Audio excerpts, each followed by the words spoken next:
Let's get into it now. A spoiler-free movie review of 28 Years Later, The Bone Temple. This one picks up immediately where the last one left off, which I didn't know how I was going to like that because I don't really like it when movies get split up into two, when there's really just one story and they try to get more out of it. And there was a lot more anticipation from me going into 28 Years Later because I've been waiting a long time for this franchise to come back. And these movies were both filmed at the exact same time back in the summer of 2024, but the first one was directed by Alex Garland. This one was directed by Nina DaCosta, and they actually feel like completely different movies, at least to me. The Bone Temple feels unlike anything else in the franchise. So I will say that before getting into this review, that I won't talk too much about the plot, but even just talking about the initial plot is going to tell you a little bit where the first one left off. So while it's still spoiler free in the world of the Bone Temple, but anything I say really isn't going to ruin anything for you because just knowing that this movie even exists lets you know a little bit about how the last one ends. So I will say that on the beginning just because I like to be as completely upfront with you with any spoilers. But I was so surprised how much this actually felt different than the first movie, where that movie I felt still had very much the same DNA as those first two movies. Now, if you haven't seen any of the 28 Years or 28 Days Later franchise, you don't necessarily have to start with those first two movies. So as long as you watch 28 Years Later from last year, you will know what is going on with the Bone Temple. If you really want to, you can go all the way back and start with 28 Days Later and then 28 Weeks Later, but just seeing 28 Years Later, I know it gets a little bit confusing. Just watching the movie from last year, 2025, before you see the Bone Temple, you would be good in that scenario. Really, all you need to know is this rage virus is spread through blood, and it is entirely contained in the UK. You won't go into 28 years later thinking, I'm completely lost. What is this story about? Because it does a really good job at resetting the storyline, and this is supposed to be a part of an entirely new trilogy, while it is still in the same world, dealing with those same effects that happened in that initial 28 Days Later movie. You don't necessarily have to watch those movies to understand it, but it does add to the emotional impact. But what you have in this movie is Ralph Fiennes' character in the most insane look I have ever seen him. And he finds himself interacting with a new friend that could change the entire world. And that whole relationship and dynamic in this movie is really what felt unlike anything else that I've seen in this franchise or any other quote-unquote zombie movie, which I really don't feel like 28 Years Later is really in that same category. While most people would say they are zombies, to me they act completely different, like anything else from Dawn of the Dead or any other depiction of a zombie. But it's all about Ralph Fiennes' character trying to understand these creatures, and because he is a doctor, trying to do something that could change his life and everybody else's life. You also have Spike returning in this movie, who was the kid in the first one, has found himself in the Jimmy gang and is trying to also get out of that really bad situation. This movie is less about the infected and more about the real enemy, which is humans, and how humans, the need for survival, the need for power. And in this one, there are really no remnants of the world that we know. That is completely gone, which in 28 years later, you do get more of that. You get more of the sense of building a civilization in this post-apocalyptic world.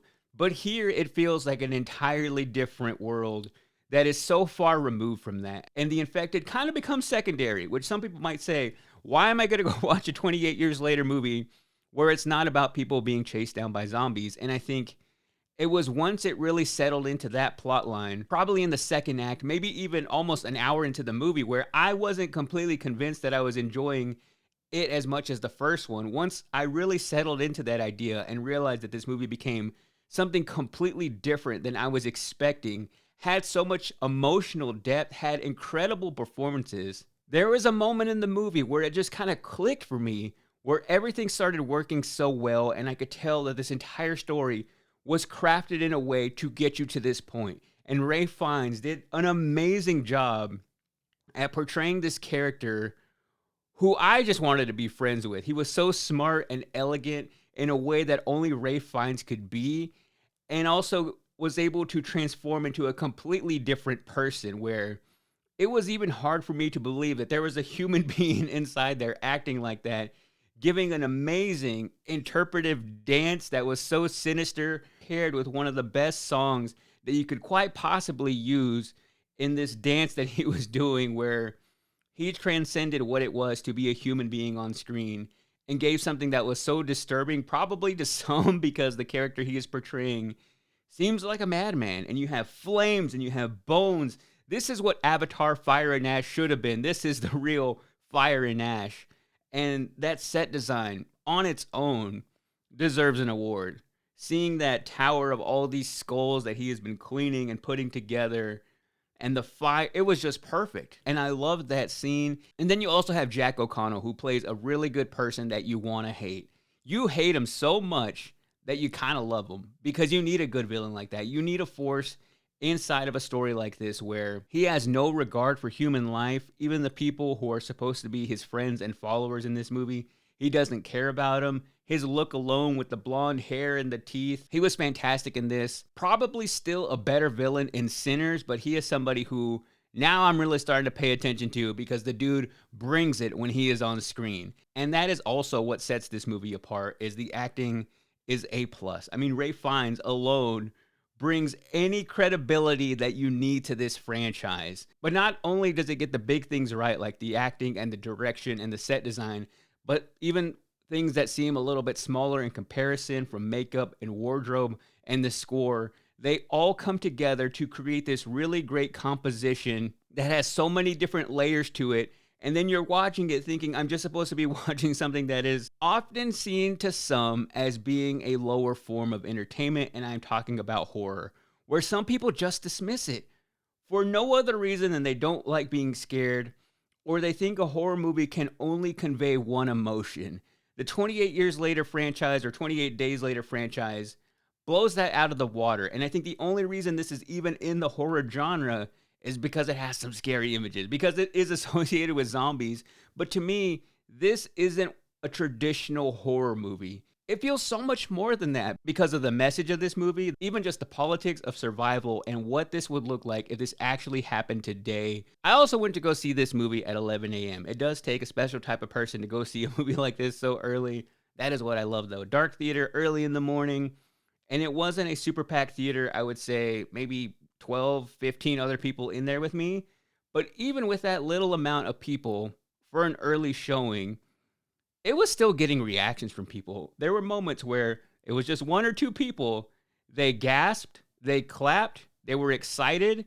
And I could only imagine how much this movie would have hit more in those apexes of the story if I would have seen it in a crowded theater on, say, a Friday or a Saturday night. That is a sign of a good movie. If it is so good that you have a small sample size and there is still somebody bold enough to react in that way, that tells you this movie is going to hit you on an emotional level.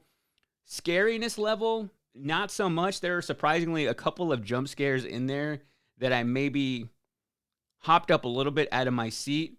More so, it is the level of violence and seeing people in situations that make you cringe a little bit because of how bloody it is. The use of blades and the use of just tearing human flesh, and also the infected do run some people down. So there is a little bit of that brutality as well, but not necessarily a movie that is going to leave you having nightmares, but it will make you feel uncomfortable. I don't think I can rank this movie above the original. The original to me is still the best, even though probably doesn't look the best, is the most low budget, but it is what started it all. And with Cillian Murphy in that first one, I just feel like you can't get better than what started this entire franchise, but it is right up there next to that one. I ended up enjoying it more than 28 Years Later. For The Bone Temple, I give it 4.5 out of 5 human skulls.